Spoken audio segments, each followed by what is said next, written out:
بسم اللہ الرحمن الرحیم۔ اس ویڈیو میں آپ بخاری شریف کی 3 حدیث پاک سنیں گے اور سبق حاصل کریں گے۔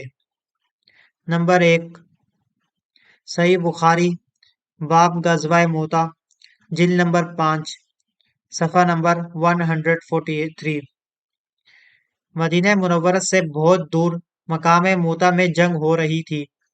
نبی کریم صلی اللہ علیہ وسلم جنگ کی باتیں مدینہ منورہ میں اپنے صحابہ کو بتا رہے ہیں۔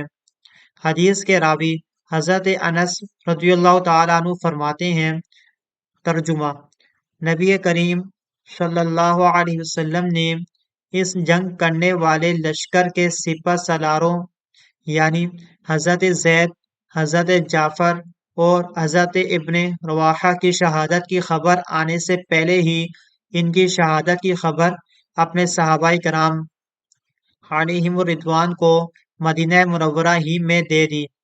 فرمایا، اب زید نے جھنڈا پکڑا اور وہ شہید ہو گئے، پھر جھنڈا جعفر نے پکڑ لیا اور وہ شہید ہو گئے، پھر جھنڈا ابن رواحہ نے پکڑ لیا اور وہ شہید ہو گئے۔ حضور صلی اللہ علیہ وسلم یہ بتا بھی رہے ہیں اور آنکھوں سے آنسو بھی جاری ہیں۔ پھر فرمایا، یہاں تک کہ جھنڈا اللہ کی تلوار خالد ابن ولید نے پکڑ لیا اور اللہ تعالی نے ان کو فتح عطا فرما دی۔ دوسری بخاری شریف کی حدیث، جلد نمبر 2، صفحہ نمبر 91۔ حضرت عقبہ بن عامر رضی اللہ تعالی عنہ سے روایت ہے، نبی کریم صلی اللہ علیہ وسلم نے ارشاد فرمایا،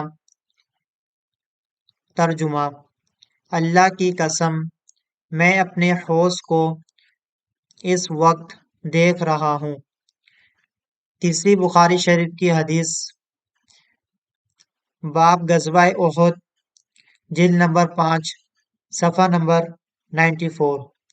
ترجمہ: میرے تمہارے وعدے ملاقات کی جگہ حوض کوثر ہے اور میں اسی جگہ سے اسے دیکھ رہا ہوں، اور مجھے تم پر یہ خوف نہیں کہ تم شرک کرو گے، لیکن مجھے تم پر یہ خوف ہے کہ تم دنیا کے مال کو ایک دوسرے سے حاصل کرنے کی لالچ کرو گے۔